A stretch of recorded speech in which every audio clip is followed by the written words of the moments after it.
Winter had clawed its way deep into Brooklyn's bones by the time Patrick Vale decided he preferred the company of ghosts to the living. The year was 1952, and the industrial smoke from the Navy Yard hung over his neighborhood like a shroud, thick enough to taste metal on your tongue and dense enough to blur the line between day and night. His house sat on the edge of everything civilized, where cobblestone streets gave way to muddy lots and the gas lamps flickered like dying stars against the perpetual gray. The house itself told the story of better times. 3 stories of red brick, with windows that once gleamed but now stared out like hollow eyes. The front steps, worn smooth by decades of footsteps, led to a door painted green so many years ago that now it looked more like the color of old copper. Inside, the rooms echoed with emptiness, filled only with the furniture Ruth had chosen when they were young and foolish enough to believe love could hold back the world's cruelty. Patrick had been 42 when Ruth died. Pneumonia, the doctor said, though Patrick knew it was really the city that killed her. The soot in her lungs, the stress of watching their neighbors flee to Long Island, the weight of staying in a place that was slowly forgetting how to be kind. She'd coughed for weeks, each sound like glass breaking in his chest, until one morning she simply didn't wake up. That was 30 winters ago, and Patrick Vale had not spoken to another human being since the day they lowered her coffin into the frozen ground at Calvary Cemetery. He'd grown into his solitude like a tree grows around a fence post, absorbing it until it became part of his structure. His hair had gone from brown to silver to white, and his beard now reached nearly to his chest, wild and unkempt. His clothes were practical, durable, chosen for warmth rather than appearance. Wool sweaters with holes he'd mended himself, heavy boots that had walked the same streets for decades, a coat that had seen more winters than most men. The neighborhood around him had changed like water wearing away stone. The Irish families who'd filled the stoops with children and the smell of soda bread had moved away, replaced by Puerto Ricans, then Italians, then nobody at all. Factories closed. Shops boarded up their windows. The synagogue on the corner lost half its congregation to the suburbs, and the Catholic church where he'd married Ruth now held mass for a handful of elderly women who crossed themselves and whispered prayers in languages he didn't recognize. But Patrick remained, as constant as the tide, as predictable as winter. Every morning at dawn, he'd walk to Goldstein's grocery, the only shop still operating within 10 blocks. Mrs. Goldstein, bent with age but sharp as her late husband's razor, would nod and slide his usual order across the counter. Bread, milk, eggs, whatever vegetables hadn't frozen or rotted. Sometimes tea. Never coffee. Coffee was something you shared, and Patrick Vale shared nothing with no one anymore. His days followed a rhythm as precise as clockwork. Morning walk to Goldstein's. Afternoon tending to the small garden behind his house, where he grew potatoes and turnips and the occasional miracle of a tomato that survived Brooklyn's harsh summers. Evening reading by lamplight, the same books over and over. Dickens, Shakespeare, the Bible Ruth had pressed into his hands on their wedding day. He spoke to no one, but he listened to everything. The wind that rattled his windows spoke of storms coming from the harbor. The settling of his house's old bones told him when the temperature was dropping. The distant sound of sirens carried news of the city's endless disasters, none of which touched him in his self-imposed exile. The locals had grown used to him over the decades. Children dared each other to walk past his house after dark, making up stories about the ghost man who lived there. Teenagers called him the Hermit of Hick Street, though his street was actually called Prospect, and it had been called that since before any of them were born. Adults simply pretended he didn't exist, the way city people learn to ignore anything that doesn't directly threaten or benefit them. But Patrick noticed everything. He saw the way the neighborhood was dying, building by building, family by family. He watched apartments empty and stay empty, watched windows get boarded up and stay that way. He observed the increase in broken glass on the sidewalks, the appearance of men who didn't belong, who walked too purposefully and looked too carefully at houses like his. He noted the way Mrs. Goldstein's hands shook more each month, the way she counted her money twice now before making change. The city was changing, and not for the better. There was something hungry in the air, something that fed on loneliness and abandonment. Patrick could feel it pressing against his windows at night, testing his door, looking for ways to get inside. But his solitude had made him stronger in some ways, more aware of danger, more sensitive to the subtle shifts that marked the difference between safety and threat. His house had become his fortress without him ever intending it.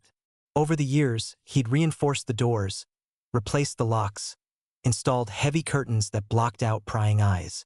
The basement held stores of food, candles, oil for the lamps. The attic contained Ruth's things, carefully preserved in trunks that he never opened but could never throw away. And in the hidden space behind the kitchen wall, wrapped in oilcloth and kept dry with packets of salt, lay his father's service revolver from the Great War, loaded and ready though he prayed he'd never need to use it. Winter of 1952 was particularly brutal. Snow fell earlier than usual and stayed longer, piling up in drifts that reached the first-floor windows. The wind howled like something alive and angry, finding every crack in the old house's defenses. The gas lamps that lit the street flickered and went out one by one. Whether from the storm or simple neglect, Patrick couldn't tell. By December, his block was an island of darkness in an already dim part of the city. It was on such a night, when the wind was loud enough to drown out prayer and the snow fell so thick it erased the world beyond his front steps, that Patrick Vale's 30 years of solitude came to an end. Not by his choice, not through any decision on his part, but because sometimes the world comes knocking whether you want it to or not. The sound, when it came, was barely audible over the storm. A soft tapping, so gentle it might have been ice falling from the eaves. Patrick, reading by lamplight in his parlor, almost ignored it. Almost. But something in the rhythm, the persistence of it, made him set down his book and listen more carefully. There it was again. Tap, tap, tap. A pause. Then again. Not ice. Not wind. Someone was at his door. Patrick Vale's hand trembled as he reached for the door handle. Not from cold, but from the shocking realization that another human being stood on his threshold. 30 years of solitude had not prepared him for this moment. Through the frosted glass panel beside his door, he could make out dark shapes huddled against the storm, but the details were lost in the swirling snow and ice. He hesitated, his palm resting on the cold metal of the handle. In 3 decades, no one had knocked on his door with genuine need. There had been the occasional salesman in the early years, city officials checking on property taxes, children playing pranks. But those visits had dwindled to nothing as his reputation for being unreachable spread through the neighborhood. Now, in the midst of the worst blizzard Brooklyn had seen in years, someone had braved the storm to reach his door. The knocking came again, weaker this time, as if whoever stood outside was losing strength. Patrick pressed his ear to the door and heard something that made his heart clench. The sound of a woman crying, not loudly, but with the exhausted desperation of someone who had reached the end of hope. When he finally opened the door, the wind drove snow into his face like needles, and for a moment he couldn't see anything but white chaos. Then the storm shifted, and he beheld a sight that would haunt him for the rest of his days.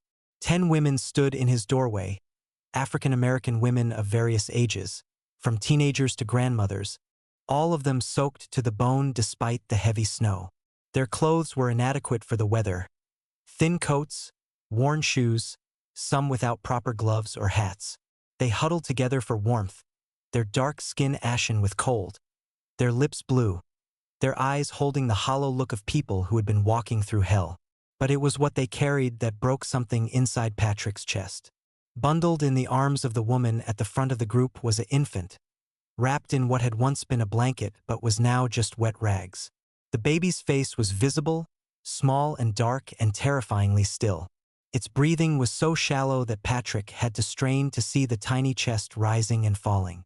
The woman holding the child looked to be in her 30s, tall and dignified despite her desperate circumstances. Her hair was covered by a soaked kerchief, and her eyes held a strength that reminded Patrick, unexpectedly and painfully, of Ruth. When she spoke, her voice was hoarse from cold and exhaustion. "Please," she said, the word barely audible over the wind. "We've been walking since yesterday. Got nowhere else to go. This baby, she ain't gonna make it through the night if we don't get warm."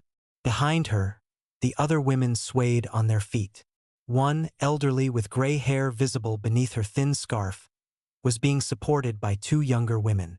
Another held a toddler who was crying soundlessly, too cold and tired to make noise. They all bore the marks of exposure.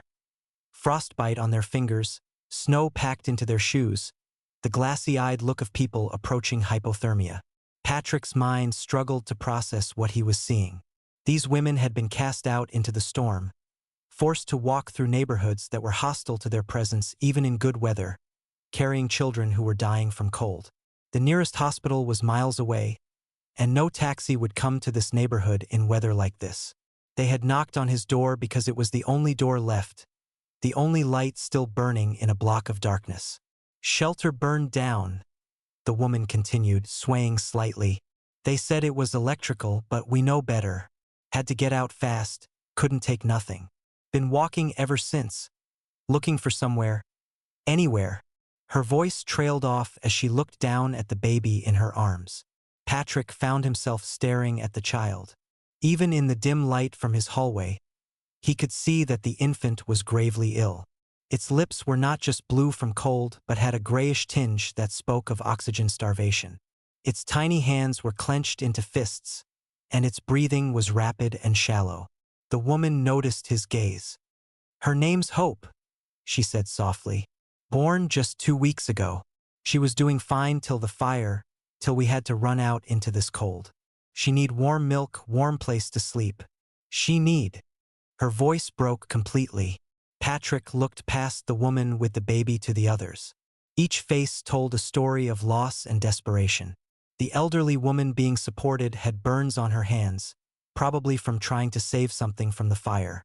One of the younger women had a cut on her forehead that had frozen over with blood and ice.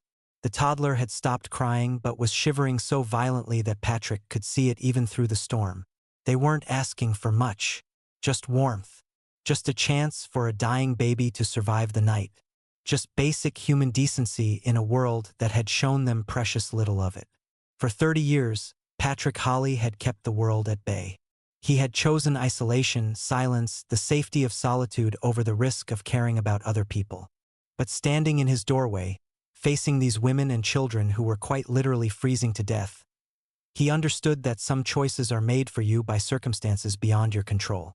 The wind gusted harder, driving more snow into his hallway, and the baby in the woman's arms made a sound so weak it was more like a sigh than a cry. That sound, barely audible over the storm, made Patrick's decision for him. Patrick Vale stepped back from the doorway without a word, opening his door wide and gesturing for the women to enter. He had not spoken aloud in so long that he wasn't sure his voice would work even if he tried to use it. But words seemed inadequate anyway in the face of such desperate need. The women filed past him into his hallway, bringing with them the smell of wet wool, smoke, and fear. They moved slowly, helping each other, the stronger supporting the weaker. Patrick watched them with the detached fascination of someone observing creatures from another world, which in many ways they were. His house had not held this many people since Ruth's funeral 30 years ago. The woman carrying the baby was the last to enter. As she passed him, she looked directly into his eyes. "Thank you," she whispered. "My name is Hosa Williams. This here is Hope." She adjusted the bundle in her arms, and Patrick caught a glimpse of the infant's face. The baby's skin had a grayish pallor that made his stomach clench with worry. Patrick closed the door against the storm and turned to survey his unexpected guests. They stood uncertainly in his narrow hallway, dripping melted snow onto the wooden floor, unsure of what to do next. The elderly woman was leaning heavily against the wall, her breathing labored.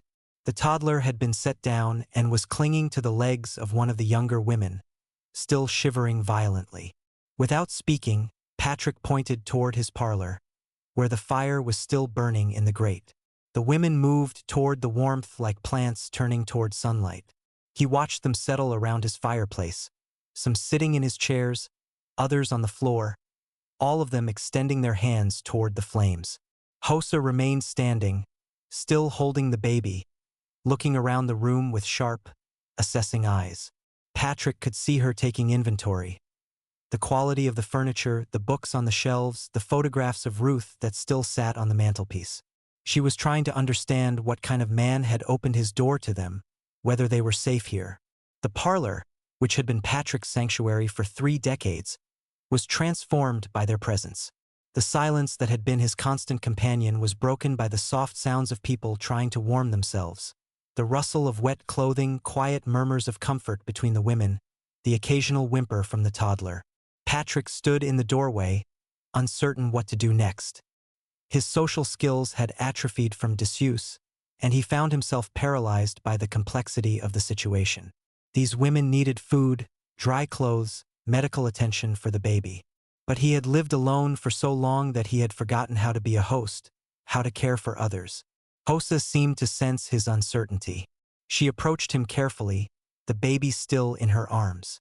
"You got someplace warm where I can lay her down?" she asked quietly. "Somewhere out of the wind? She need to get her body temperature up." Or, she didn't finish the sentence, but Patrick understood. He led her to his bedroom, the room he had shared with Ruth, the room he had barely entered since her death. The bed was made with clean sheets and warm blankets, just as Ruth would have kept it. Hosa looked at him questioningly, and he nodded his permission. She laid the baby down gently on the bed and began unwrapping the wet rags that served as blankets. What she revealed made Patrick's breath catch in his throat. The infant was smaller than he had expected, clearly premature, with skin so thin he could see the blue tracery of veins beneath. The baby's breathing was rapid and shallow, and when Hosa touched her forehead, she frowned. "She burning up with fever," Hosa said. "Got pneumonia, maybe worse. You got any medicine? Any way to get a doctor?" Patrick shook his head. Even if he had been willing to venture out into the storm, no doctor would come to this neighborhood, especially not for a black baby whose family couldn't pay. Hosa seemed to understand this without explanation. She began removing the baby's wet clothes, handling the tiny body with practiced care. "I need clean cloth," she said. "Hot water. Milk if you got it. Honey too if you have any." Patrick nodded and hurried to gather what she needed. In his kitchen, he found clean dish towels, put water on to boil, and searched his pantry for anything that might help. He had milk several days old but still good. A jar of honey Mrs. Goldstein had sold him months ago. Some brandy that had belonged to Ruth's father. When he returned to the bedroom, Hosa had wrapped the baby in a dry towel and was holding her against her chest, trying to warm her with body heat. The other women had gathered in the doorway, watching anxiously. "This your room?" Hosa asked, looking around at the feminine touches that still marked the space as a woman's domain. Patrick nodded, then realized she might not understand his silence. He forced himself to speak, his voice coming out as a harsh whisper after years of disuse. "My wife's," he managed. Hosa's expression softened. "She passed 30 years ago." The words hung in the air between them, heavy with implications. 30 years of grief, 30 years of solitude, 30 years of keeping this room as a shrine to a love that death had stolen. "She would have wanted you to help," Hosa said with quiet certainty. Patrick knew she was right. Ruth would have opened their home without hesitation, would have given their bed to a dying child, would have nursed the baby through the night if necessary. Ruth had always been the brave one, the one who reached out to others while he held back. He mixed warm milk with honey and a few drops of brandy, as his own mother had done for him when he was sick as a child. Hosa accepted it gratefully and began trying to get the baby to take small sips from a spoon. Most of it ran down the infant's chin, but some went down her throat. Outside, the storm continued to rage, but inside Patrick's house, something had changed. The silence was gone, replaced by the quiet sounds of people caring for each other. The emptiness that had defined his existence for 3 decades was being filled, one small act of kindness at a time. As the night wore on, Patrick found himself drawn into conversations he hadn't imagined having with anyone ever again. The women, warmed by his fire and fed with simple food from his pantry, began to share their stories. Not all at once, and not without careful consideration of whether this strange, silent white man could be trusted with their truths. It started with the elderly woman, who introduced herself as Mother Ezra. She had survived 68 years, she told him, and had thought she'd seen every kind of cruelty the world could offer. But the fire at the Harlem shelter had taught her that human malice had no bottom. "Wasn't no electrical fire," she said, her voice carrying the weight of absolute certainty. "Was 3 men with gasoline and matches. We seen them running away, laughing like they done something clever. 42 people lived in that shelter. 42 people with nowhere else to go, and they burned us out for sport." Patrick, sitting in Ruth's rocking chair while Mother Ezra occupied his usual spot by the fire, felt something stir in his chest that he hadn't experienced in decades. Anger on behalf of someone else. The deliberate cruelty of it, the targeting of the most vulnerable people in the city, reminded him of stories his father had told about the old country, about landlords who would burn out tenants rather than deal with repairs. Another woman, younger, introduced herself as Sarah. She had worked as a seamstress until the factory closed, throwing her and 200 other women out of work with no notice and no severance pay. Her husband had been drafted for Korea and hadn't come back. Not dead, she clarified, just never came back. Missing in action, they called it, which was another way of saying they'd lost him somewhere in the mountains and didn't care enough to keep looking. "Had my own place till last month," Sarah said, accepting a cup of tea Patrick had made with hands that shook from nervousness and disuse. "But when you can't pay rent, don't matter how long you've been there, how clean you keep it, how quiet you are. They put your things on the sidewalk and change the locks." The stories continued through the night. Maria, who spoke with a slight accent Patrick couldn't place, had fled something she wouldn't name in the South, bringing her daughter north on promises of factory work that had evaporated the moment she arrived. Dorothy had been a teacher until the school board decided that colored teachers weren't suitable for colored children, leaving her educated but unemployable. Each story was different in its details but identical in its core. Systems that had failed them, institutions that had rejected them, a society that had decided their lives were disposable. They had all lost homes, jobs, family members, dreams. They were survivors in the truest sense, people who had endured more than should be humanly possible and were still standing. Patrick found himself sharing, haltingly, his own story. Not the whole truth, he wasn't ready for that, but pieces of it. How Ruth had died, how the neighborhood had changed, how he had retreated from a world that seemed determined to take everything he cared about. "Grief makes you do strange things," Mother Ezra said when he finished describing his 30 years of solitude. "Some people, they throw themselves into busyness. Like if they move fast enough, the hurt can't catch them. Others, they go quiet like you done. Both ways, you're just trying to survive something that feels bigger than you are." Hosa, who had been mostly silent while tending to the baby, looked up from where she sat on the floor. "My husband died in France," she said quietly. "D-Day. Never got to see his daughter born. Never got to hold her." She adjusted baby Hope in her arms, and Patrick noticed the infant's breathing seemed slightly stronger. "I named her Hope because that's all I had left," Hosa continued. "Hope that maybe things would get better, that maybe this country would remember that colored folks bled for it too, that maybe our children would have chances we never got." She looked down at the baby, whose fever seemed to be breaking. "But hope's a dangerous thing when the world keeps trying to kill it." Patrick understood exactly what she meant. He had hoped once that Ruth would recover, had hoped the neighborhood would come back to life, had hoped that grief would eventually fade into something manageable. When hope kept being disappointed, it became easier to stop hoping altogether. But sitting in his parlor, surrounded by women who had every reason to despair but hadn't, Patrick felt something he had thought was dead in him stirring back to life. Not hope exactly, but something similar. The possibility that caring about other people might be worth the risk of losing them. The baby made a small sound, stronger than before, and Hosa smiled for the first time since arriving. "She's gonna make it," she said with quiet confidence. "Fever's breaking, breathing's getting easier. She's gonna make it through the night." Outside, the storm was beginning to weaken, but inside Patrick's house, something was building strength. These women, thrown together by circumstance and cruelty, were becoming something more than just refugees sharing shelter. They were becoming a family of sorts, bound not by blood but by shared loss and mutual care. Patrick rose to add more wood to the fire, and as he did, he caught sight of Ruth's photograph on the mantelpiece. For the first time in 30 years, looking at her face didn't bring only pain.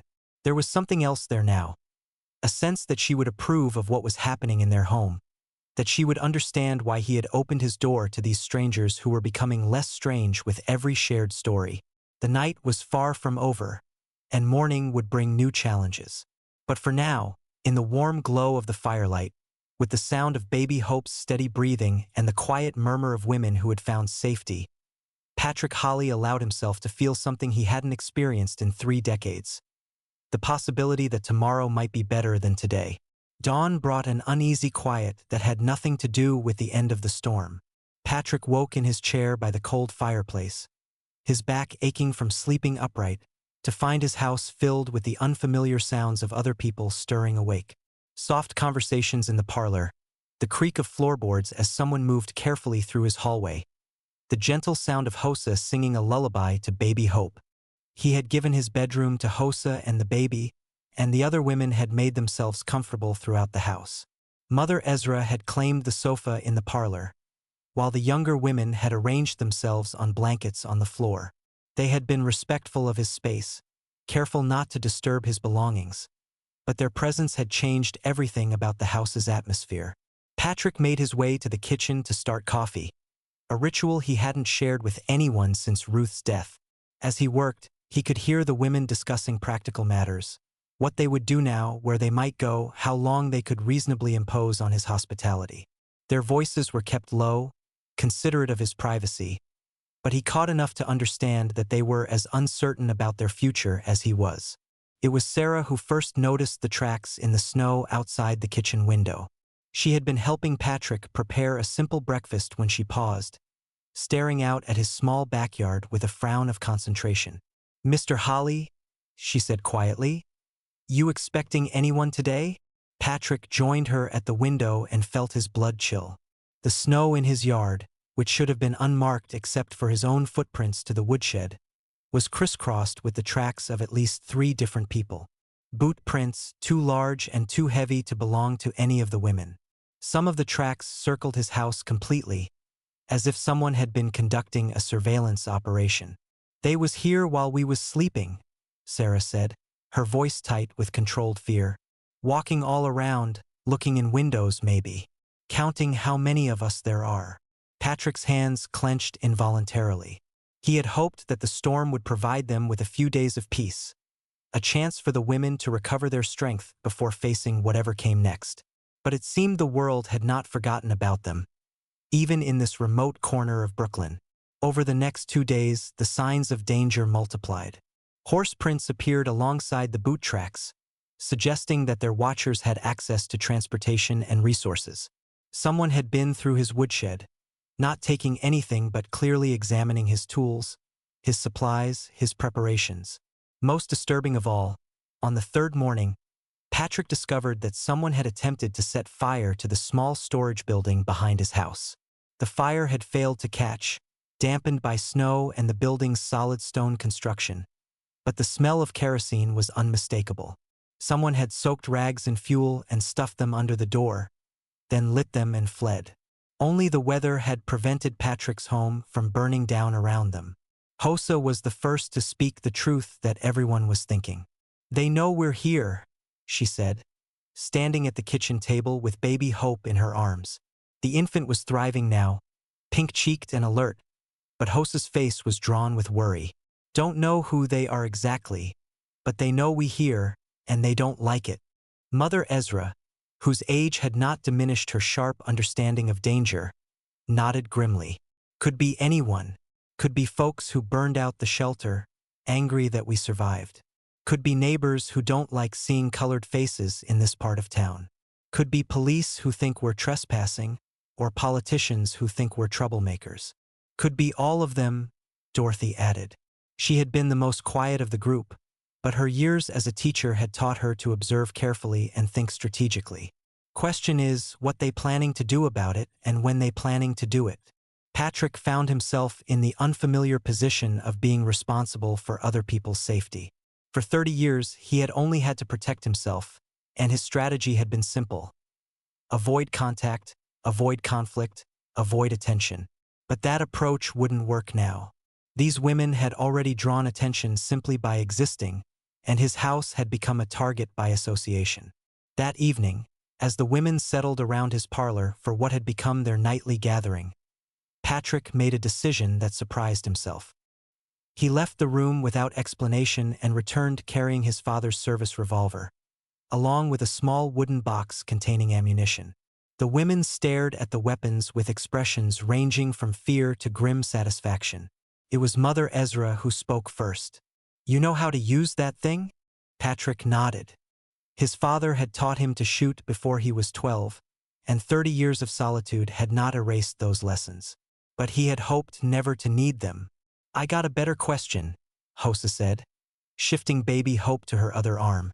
"You willing to use it? Because showing a gun is one thing. Being ready to kill another human being is something else entirely." Patrick considered the question seriously. 3 days ago, he would have said no without hesitation. Violence was something that happened to other people in other places in other lives than his. But looking around at the faces of these women, at baby Hope sleeping peacefully in her mother's arms, at Mother Ezra whose hands still bore scars from trying to save her belongings from the shelter fire, Patrick realized that some things were worth fighting for. "If they come for you," he said, his voice stronger than it had been since Ruth's death, "they'll have to go through me first." Sarah laughed, but it wasn't a happy sound. "Mr. Holly, I appreciate the sentiment, I truly do. But one man with one gun against however many they might bring? That ain't going to be enough." "Then we need to even the odds," Dorothy said quietly. All eyes turned to her, and she continued with the measured tone of someone who had thought this through carefully. "We need to learn to defend ourselves. All of us." Over the next several days, Patrick's house was transformed into something resembling a military training camp. He taught the women to load and fire his revolver, taking them into his basement where the sound would be muffled. Most had never held a gun before Sarah proved to be a natural shot, steady-handed and clear-eyed. Mother Ezra's arthritis made it difficult for her to grip the weapon properly, but her determination was fierce. They practiced in shifts, with some women training while others kept watch at the windows. Patrick shared what he knew about defending a house, which windows provided the best vantage points, where the strongest doors were located, how to barricade entrances if necessary. But even as they prepared, the signs of approaching danger continued to accumulate. More tracks in the snow, now including what appeared to be multiple horses. Strange men asking questions at Goldstein's grocery about the hermit and whether he had visitors. A wagon that had been seen several times on their street, moving slowly, its occupants studying Patrick's house with obvious interest. The attack, when it came, would not be a surprise. But that didn't mean they were ready for it. The attack came at dawn on the 8th day, when the sky was still gray and the world was caught between night and morning. Patrick had been expecting it, had prepared for it, but the reality of violence was always different from the anticipation of it. They came from 3 directions simultaneously, a coordinated assault that spoke of military planning and serious intent. Patrick counted at least 12 men, maybe more, emerging from the morning mist like ghosts materializing into flesh. Some wore the remnants of police uniforms, others the rough clothes of dock workers and factory hands. All carried weapons: clubs, knives, a few pistols, and at least one rifle that Patrick could see. The leader was a man Patrick recognized from his occasional trips to Goldstein's store. Detective Frank Morrison, a corrupt cop who had been taking bribes from dock workers for years and was known throughout the neighborhood for his particular hatred of anyone who wasn't white, Irish, and Catholic. Morrison had clearly assembled a mob of like-minded individuals, united by their shared desire to drive the women from Patrick's house and, probably, to make an example of him for harboring them. Patrick had positioned himself at his bedroom window, which provided the best view of the street and the clearest field of fire. The women had taken their assigned positions throughout the house. Sarah at the kitchen window, Dorothy in the parlor, Mother Ezra in the basement with Hosa and baby Hope. The plan was simple: hold the house as long as possible, make the attackers pay for every inch they tried to take, and hoped that someone would hear the gunfire and summon help. The first shot came from Morrison himself, aimed at Patrick's front door. The bullet splintered the wood but didn't penetrate completely. It was clearly meant as a signal, a declaration that the talking was over and the killing was about to begin. Patrick returned fire immediately, his father's revolver bucking in his hand with familiar authority. His shot took one of Morrison's men in the shoulder, spinning him around and sending him sprawling into the snow. The man's scream of pain and surprise seemed to shock the attackers, as if they hadn't expected their victims to fight back. But their pause lasted only seconds. Then they rushed the house from all sides, shouting curses and threats, their voices carrying the ugly edge of men who had convinced themselves that violence was justified, even righteous. Sarah's rifle cracked from the kitchen window, and another attacker went down, clutching his leg. Dorothy, positioned behind the heavy wooden shutters of the parlor window, fired through a gap and heard her bullet strike the front porch with a sharp crack. The attackers quickly realized that a frontal assault would be costly. They took cover behind Patrick's fence, behind neighboring houses, behind anything that would stop a bullet. Morrison, blood running from a graze on his cheek where one of Patrick's shots had come too close, began shouting orders. "Burn them out," he yelled. "Get the kerosene from the wagon." Patrick's heart sank. He had prepared for a gunfight, but not for an arson attack. If they succeeded in setting the house on fire, he and the women would be faced with an impossible choice: burn alive or run outside into the guns of the waiting mob. But Sarah had anticipated this tactic. From her position in the kitchen, she had a clear shot at the wagon where the attackers had stored their supplies. Her rifle spoke twice in quick succession, and suddenly the wagon was engulfed in flames as the kerosene they had brought to burn Patrick's house consumed their own vehicle instead. The explosion sent attackers scrambling for new cover, and the distraction gave Patrick the opportunity he needed. He moved from window to window, firing carefully aimed shots that kept the mob pinned down and unable to organize another coordinated rush. From the basement, he could hear Hosa singing softly to Baby Hope, trying to keep the infant calm despite the chaos above. The sound gave him strength, reminded him what he was fighting for. These weren't just women who had sought shelter in his house. They were people he had come to care about, people whose lives had become precious to him. The battle raged for what felt like hours but was probably only minutes. Patrick's ammunition was running low, and he could see that the attackers were regrouping for another assault. Morrison had produced a second pistol and was directing his men to positions that would allow them to fire into the house from multiple angles. Then Sarah made a decision that changed everything. Instead of staying at her assigned window, she grabbed the rifle and ran for the front door. "Sarah, no." Patrick shouted, but she was already outside, using his front porch as cover while she fired down at the attackers from an elevated position. Her bold move caught Morrison's mob off guard. They had expected their victims to cower inside the house, not to take the fight to them. Sarah's rifle cracked repeatedly, and Patrick could see attackers diving for cover as her bullets kicked up snow and splinters around their hiding spots. But her exposed position made her a target for every gun the mob possessed. Patrick watched in horror as multiple muzzle flashes lit up the morning gloom, all aimed at the brave woman who had risked everything to protect her new family. Sarah staggered, blood blooming across her shoulder, but she didn't fall. Instead, she steadied herself against the porch railing and continued firing, her face set in grim determination. Patrick made his own desperate choice. He burst from the house, his revolver in one hand and Ruth's old kitchen knife in the other, charging directly at Morrison's position. His sudden appearance in the open apparently shocked the detective, who had clearly expected the hermit of Hick Street to be a coward. The two men met in Patrick's front yard, surrounded by snow that was rapidly being stained red with blood from the wounded on both sides. Morrison was younger and stronger, but Patrick fought with the fury of a man who had finally found something worth dying for.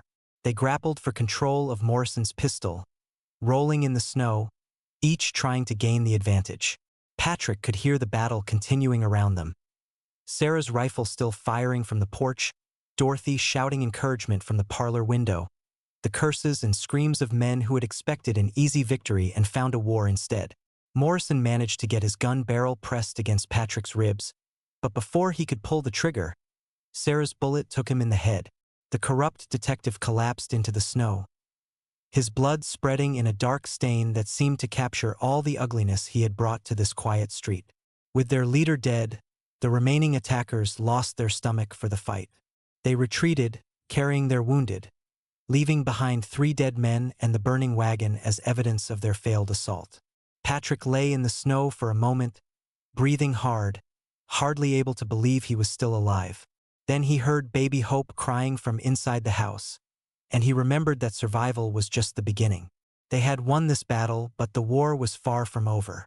3 days after the battle, as Patrick was boarding up the bullet holes in his windows and Sarah was recovering from her shoulder wound, they found the baby.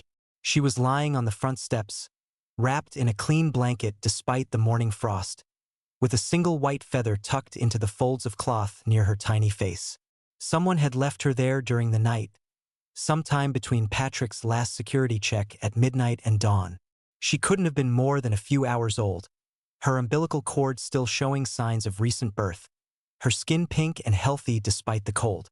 Hosa was the first to reach her, drawn by the infant's strong, lusty cries that echoed through the early morning quiet. She knelt on the steps, carefully lifting the bundle, her experienced hands checking for signs of injury or illness. "She's perfect," Hosa announced, her voice filled with wonder. "Strong lungs, good color, probably born just before they brought her here. Somebody wanted her to live."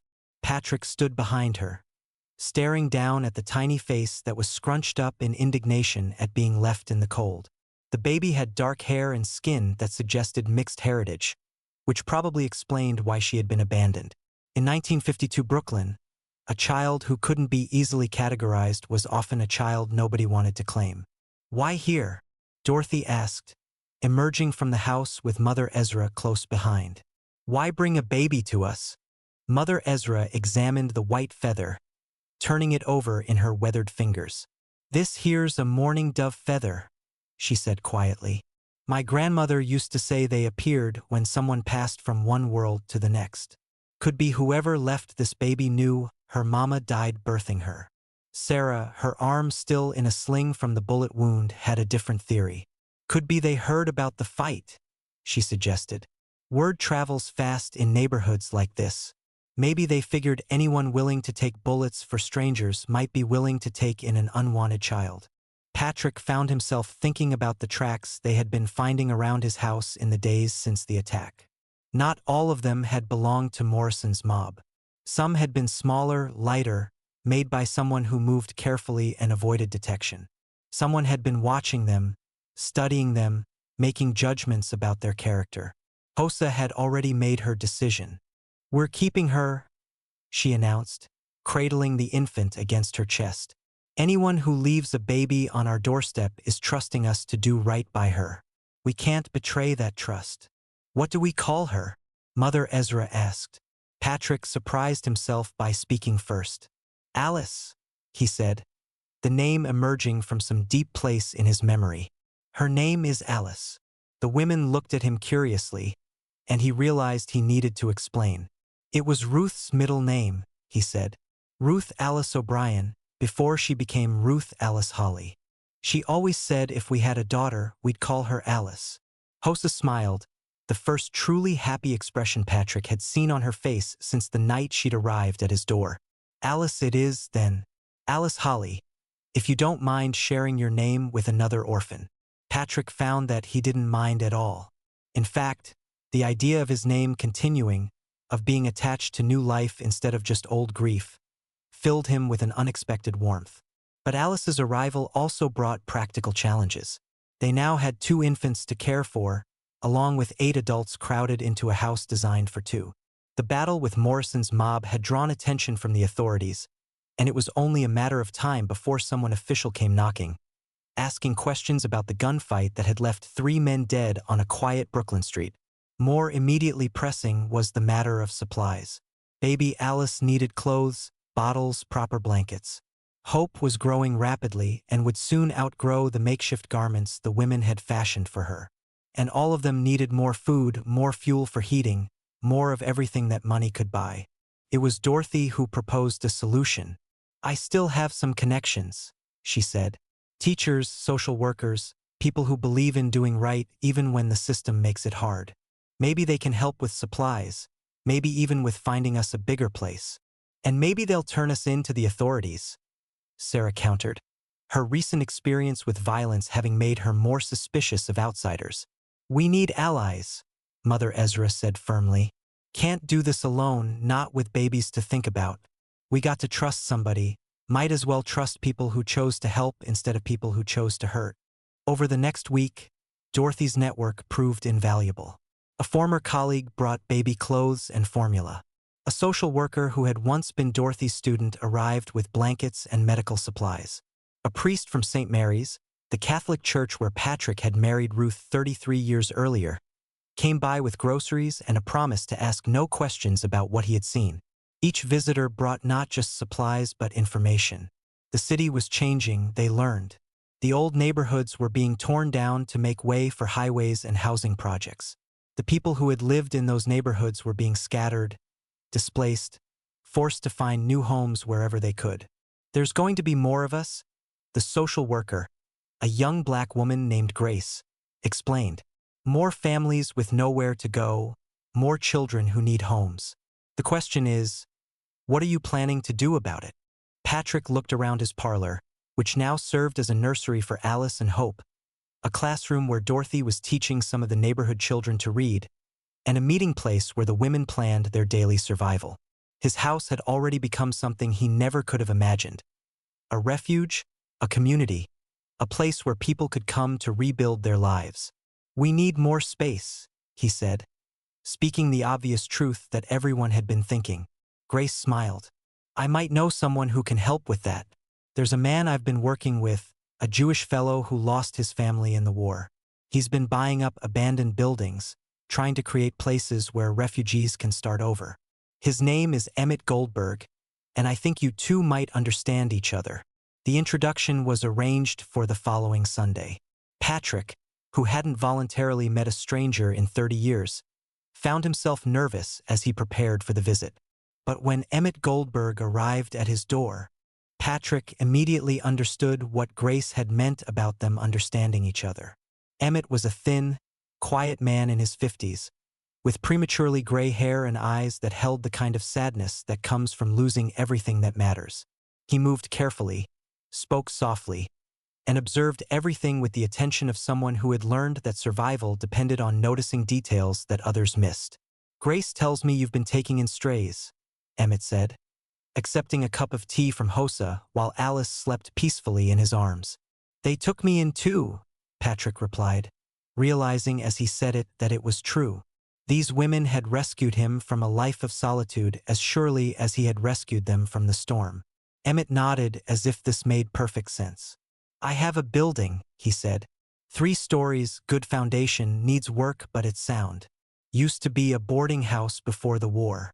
I bought it from the city for taxes owed. Been wondering what to do with it." He looked around Patrick's crowded parlor, taking in the makeshift sleeping arrangements, the children playing on the floor, the women who had created a family from necessity and choice. "Might be just the thing for a growing community," he said quietly. "If you're interested in growing, that is." The building Emmett Goldberg showed them was everything he had promised and more. Located 6 blocks from Patrick's house, in a section of Brooklyn that had been abandoned by everyone except those who had nowhere else to go. It stood 3 stories tall with solid brick walls and windows that still held most of their glass. The structure had good bones, as Mother Ezra observed during their first tour. High ceilings, wide hallways, rooms large enough for families but small enough to feel cozy. The ground floor had once housed a restaurant, with a kitchen designed to feed dozens of people and a main room that could serve as a gathering place. The upper floors contained 22 individual rooms, each with its own window and enough space for a bed, a chair, and the few possessions that refugees typically carried. But the building also needed work, more work than Patrick had initially realized. The roof leaked in several places. The plumbing was antiquated and partially frozen. The electrical system consisted of bare wires strung along the walls, a fire hazard that would need to be completely replaced. The heating system had been scavenged for scrap metal, leaving only empty pipes and the promise of cold winters. "It's going to take months to make this livable," Sarah said, standing in the main room and looking up at water stains on the ceiling. "Years, more likely," Dorothy added, testing the stability of a staircase banister that wobbled ominously under her touch. But Patrick could see the potential that lay beneath the decay. With proper repairs, this building could house 50 people comfortably. The kitchen could feed twice that many. The main room could host meetings, classes, celebrations, all the activities that made a collection of individuals into a community. Emmett had offered the building rent-free for the first year, with an option to purchase at a nominal price if they could demonstrate that they were serious about creating something permanent. It was an incredibly generous offer, but it came with responsibilities that made Patrick's head spin. They would need to organize themselves legally, probably as some kind of charitable organization. They would need to establish relationships with city officials, police, fire department, health inspectors, all the bureaucrats who could shut them down if they decided the operation was illegal or undesirable. Most importantly, they would need to find steady sources of income to pay for repairs, utilities, food, and all the other expenses that came with housing and feeding dozens of people. The work began immediately, even before they had figured out all the legal complications. Emmett proved to be not just a benefactor but a skilled carpenter and electrician, knowledge he had acquired during his years in displaced persons camps after the war. He taught Patrick and some of the women how to repair roof leaks, how to install safe wiring, how to make old plumbing function again. Dorothy took charge of organizing the educational activities. She established a school in one of the larger rooms, teaching not just children but adults who had never had the opportunity to learn to read and write. Her classes were informal but rigorous, covering everything from basic literacy to practical skills like managing money and understanding legal documents. Sarah, despite her still healing shoulder, became the community's liaison with the outside world. She had a gift for talking to officials, for explaining their mission in terms that bureaucrats could understand and approve. When the fire inspector came by, she walked him through their safety procedures and showed him the new electrical work. When the health department sent someone to examine their kitchen, she demonstrated their food handling practices and presented them with certificates from a food safety course she had taken at the YMCA. Hosa emerged as the community's unofficial medical practitioner. Her experience caring for Hope and Alice had revealed a natural talent for healing, and she began treating not just the residents of their building but neighbors who couldn't afford doctors. She set up a clinic in a ground floor room, stocking it with supplies donated by sympathetic medical professionals that Grace had recruited. Mother Ezra, despite her age, became the community's keeper of wisdom and resolver of disputes. When conflicts arose between residents, as they inevitably did when people from different backgrounds were forced to live in close quarters, she mediated with a combination of maternal authority and practical common sense that usually resulted in peaceful solutions. But it was the children who truly transformed the building from a shelter into a home. Hope and Alice were joined by other infants, toddlers, school-age children, and teenagers, all of them refugees from circumstances beyond their control. Some had been orphaned by the war in Korea. Others had been displaced by urban renewal projects that had torn down their neighborhoods. A few had simply been abandoned by families who couldn't feed another mouth. The children brought noise, chaos, energy, and joy to the old building. Their laughter echoed through the halls. Their games spilled from room to room and floor to floor. Their presence demanded that the adults think about the future, not just survival in the present. Patrick found himself appointed as the unofficial grandfather to all of them. The children seemed to sense that his long silence had made him a good listener, and they brought him their problems, their fears, their excitement about small victories and minor adventures. He taught them to play chess using a set Emmett had carved from wood scraps. He told them stories about Brooklyn in the old days, when the neighborhood had been full of families and hope. But perhaps most importantly, the children brought the community to the attention of people who might otherwise have ignored them. It was hard to dismiss a group of refugees as troublemakers when those refugees were caring for babies and teaching children to read. The sight of Hope taking her first steps in the building's main room, or Alice laughing as Patrick bounced her on his knee, reminded visitors that this was a place where life was being nurtured, not just sustained. 6 months after moving into the building, they received their first official recognition. The city sent a representative from the Department of Social Services, not to shut them down, but to see if they qualified for funding as a community center serving displaced persons. The representative, a middle-aged woman named Mrs. Patterson who had clearly expected to find chaos and squalor, instead discovered an organized operation with waiting lists for both housing and educational programs. She interviewed residents, examined their records, observed their daily operations, and left with a promise to recommend them for a small but crucial grant that would help cover their operating expenses. "What do you call this place?" she asked Patrick as she prepared to leave. Patrick looked around the main room, where Hope was playing with wooden blocks while Alice napped in Hose's arms, where Dorothy was teaching a literacy class to 6 adults, where Mother Ezra was settling a dispute between 2 teenage boys who had been fighting over kitchen duties. "Home," he said simply. "We call it home." But even as their community grew and stabilized, Patrick knew that their biggest challenges lay ahead. Success brought visibility, and visibility brought both supporters and enemies. Word was spreading through Brooklyn that a group of refugees had created something special, something that offered hope to people who had been written off by society.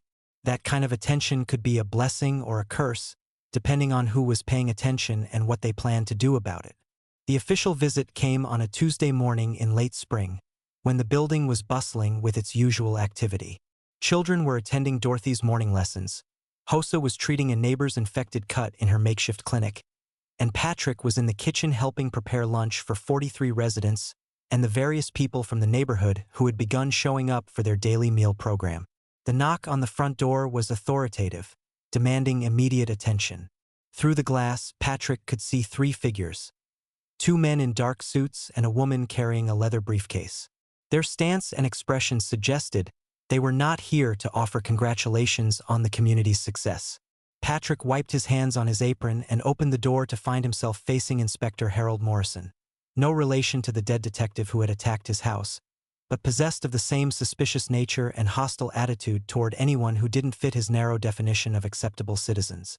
"Mr. Holly," Morrison said, consulting a clipboard, "I'm Inspector Morrison from the Department of Building Safety.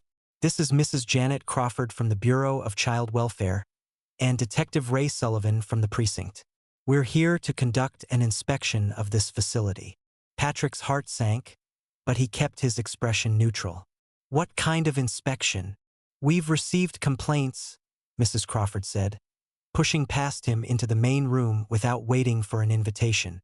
"Anonymous reports suggesting that this establishment is operating without proper permits, housing minors in unsafe conditions, and providing medical care without proper licensing."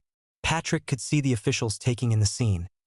Children playing quietly in one corner while adults attended Dorothy's literacy class. The smell of soup cooking in the kitchen.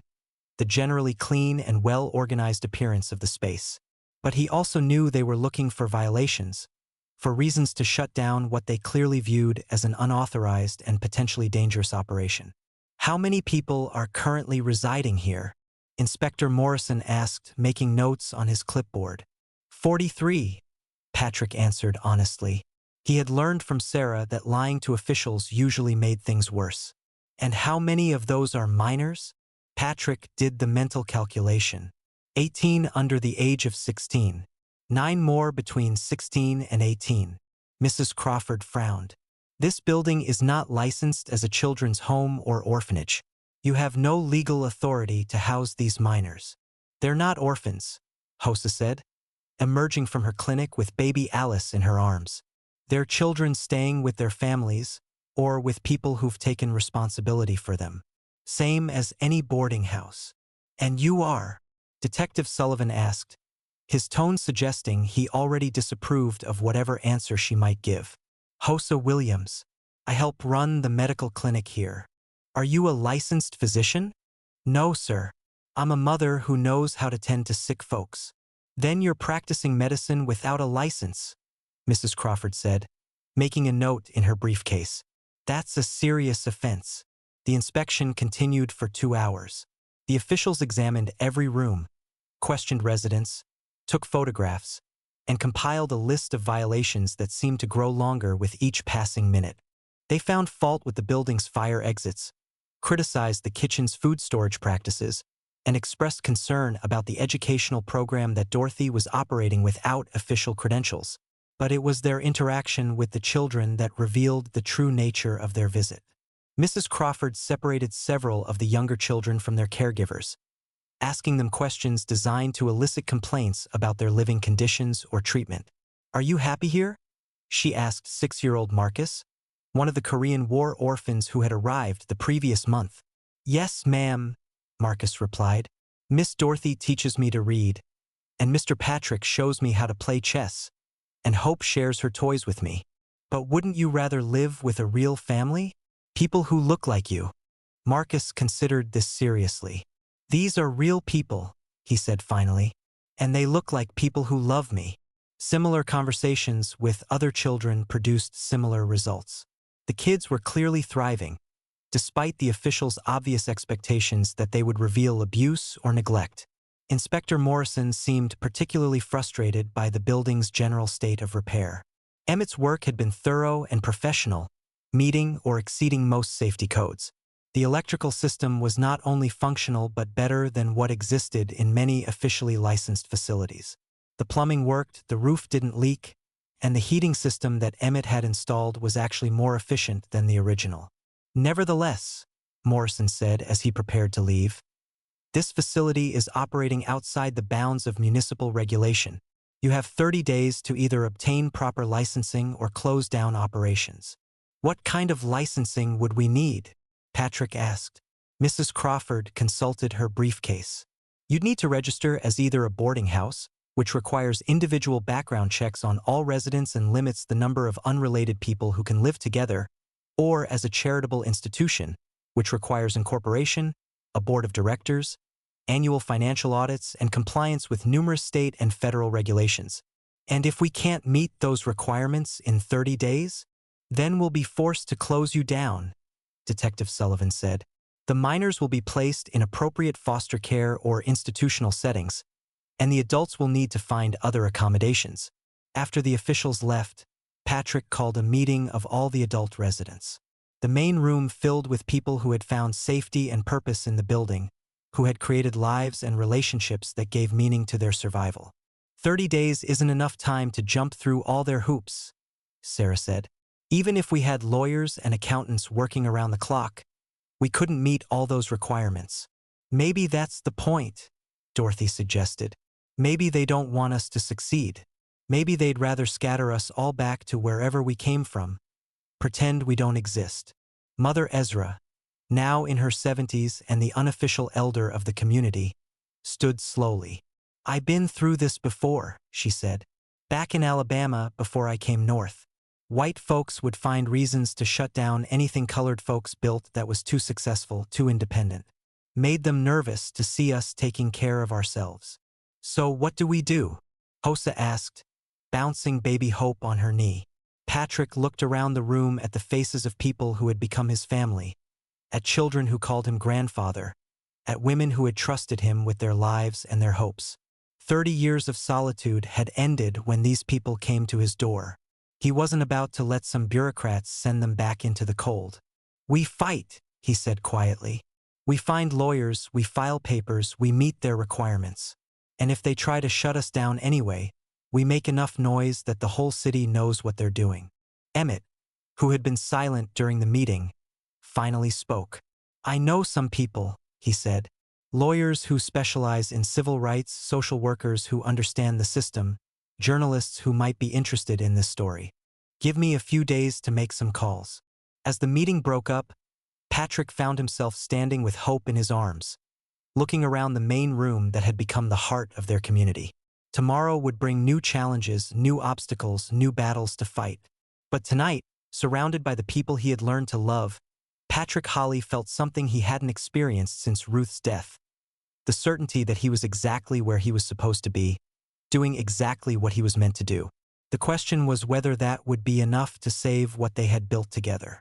5 years had passed since that snowy night when 10 desperate women knocked on Patrick Holly's door, and the transformation was so complete that sometimes he wondered if he was living in a dream. The building that had once been a derelict boarding house now bustled with life from dawn until well past sunset. What had started as a desperate shelter for refugees had evolved into something unprecedented in Brooklyn. A truly integrated community where people of different races, religions, and backgrounds lived together as neighbors, friends, and family. The legal battles had been fierce but ultimately successful. Emmett's connections had led them to a young civil rights lawyer named David Chun, who had taken their case pro bono and guided them through the maze of municipal regulations. They had incorporated as the Brooklyn Community House, with Patrick serving as chairman of a board that included Dorothy, Hosa, Mother Ezra, and several community supporters. The incorporation process had taken 8 months and required testimony before 3 different city committees, but the result was a legally recognized institution with the right to operate as both a residence and a community center. More importantly, their legal status had given them access to federal funding programs designed to help displaced persons and urban renewal victims. The building now housed 68 residents, ranging in age from baby Alice, who was approaching her 5th birthday, to Mother Ezra, who had celebrated her 73rd birthday the previous month with a party that filled the main room with laughter and music. The residents represented a dozen different ethnicities and spoke 8 languages among them, but they had created a common culture based on mutual support and shared responsibility. Dorothy's educational programs had expanded to include not just basic literacy, but job training, citizenship classes, and college preparation courses taught by volunteers from Brooklyn College. The basement had been converted into workshops where residents learned carpentry, sewing, small appliance repair, and other skills that could lead to employment. The success rate was remarkable. Over 80% of adult residents found steady work within their first year at the community house. Hosa's medical clinic had been licensed by the state and now employed 2 part-time nurses and a retired doctor who donated his services 3 days a week. They treated not just residents but anyone from the neighborhood who couldn't afford regular medical care. The clinic's reputation had spread throughout Brooklyn, drawing patients from as far away as Queens and the Bronx. But it was the children who remained the heart of the community. Hope, now 5 years old, was a bright, energetic child who seemed to have inherited her mother's healing instincts and Patrick's quiet wisdom. She moved through the building like a small ambassador, greeting newcomers, comforting homesick residents, and mediating disputes between the older children with remarkable maturity. Alice, despite her mysterious origins, had grown into a confident 4-year-old who showed an early aptitude for mathematics and an insatiable curiosity about how things worked. She followed Emmett around during his maintenance activities, asking endless questions about electricity, plumbing, and construction techniques. Everyone agreed she would probably become an engineer when she grew up. The 2 girls had become inseparable, sisters in every way that mattered. They shared a room on the 2nd floor, spent their days exploring every corner of the building, and had appointed themselves as Patrick's official helpers in all his daily activities. Patrick himself had changed as much as anyone. The solitary hermit who had spoken to no one for 30 years had become the unofficial grandfather to dozens of children and the trusted counselor to adults facing difficult decisions. His hair was completely white now, and his face bore the lines that came from laughter as much as from sorrow. He walked with a slight limp, a souvenir from the battle with Detective Morrison's mob, but his step was lighter than it had been in decades. The Brooklyn Community House had become a model that other cities were studying and attempting to replicate. Social workers came from as far away as California to observe their programs and interview their residents. Academic researchers wrote papers about their success in creating stable, integrated housing. Politicians cited them as an example of what was possible when government and private charity worked together effectively. But success had also brought new challenges. The neighborhood around them was changing rapidly as urban renewal projects demolished old buildings to make way for highways and housing projects. Property values were rising, and there was increasing pressure from developers who wanted to buy their building and convert it into expensive apartments. Some residents had moved on to homes of their own, replaced by new arrivals who brought different needs and different challenges. The community house had to constantly adapt its programs and policies to serve a changing population while maintaining the spirit of mutual support that had made it successful. On this particular evening in late spring, Patrick sat on the front steps of the building, watching Hope and Alice play with other children in the small park that the community had created in what had once been a vacant lot. The park featured playground equipment built by residents, gardens tended by anyone who wanted to participate, and benches where neighbors gathered to talk, play chess, or simply watch their children play. Hosa emerged from the building and settled beside him on the steps, baby Hope's younger brother Timothy sleeping peacefully in her arms.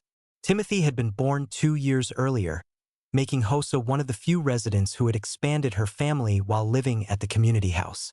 "Remember when you thought 10 women and a baby were too many people?" she asked, watching the bustling activity around them. Patrick chuckled. "Seems like another lifetime," he said. "Sometimes I can barely remember what it was like to live alone." "You miss it? The quiet?" Patrick considered the question seriously. The building was never quiet now. There was always someone practicing piano in the music room, children playing in the halls, adults discussing community business in the main room, or newcomers arriving with their stories of loss and hope for a fresh start. "No," he said finally. "I thought I was living when I was alone, but I was just existing. This is living." As if to prove his point, Alice came running over from the playground, her face flushed with excitement and her dress covered with dirt from some adventure in the gardens. "Grandpa Patrick," she called, using the title that all the children had bestowed on him. "Hope found a bird's nest with baby birds in it. Can we keep them? Birds need to stay with their bird mothers," Patrick explained, lifting Alice onto his lap. "Just like little girls need to stay with their people mothers." "But we don't have people mothers," Alice pointed out with 4-year-old logic. "We have everybody mothers."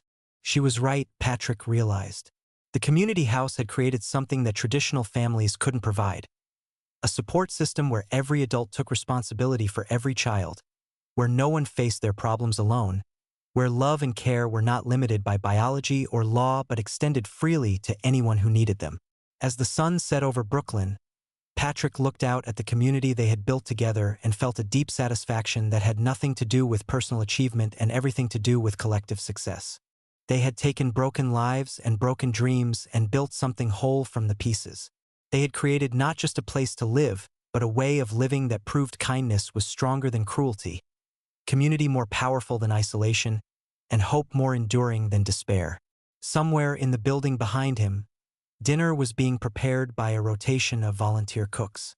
Homework was being supervised by adults who had learned to read in Dorothy's classes. Medical care was being provided by people who had discovered healing talents they never knew they possessed. Stories were being told in multiple languages to children who were growing up believing that the world was fundamentally good, despite all evidence to the contrary. The silence that had defined Patrick Holly's life for 30 years was gone forever, replaced by the beautiful noise of people choosing to care for each other. And sitting on those front steps with Alice in his arms and Hosa beside him, surrounded by the laughter of children and the satisfaction of adults who had found purpose in service, Patrick finally understood what Ruth had tried to tell him all those years ago. That love doesn't end with death. It just finds new ways to express itself. The red ribbons he had once used to mark the boundaries of his solitude now tied back the curtains of the community house windows, letting in the light that had always been there, waiting for someone brave enough to open their doors and let the world come in.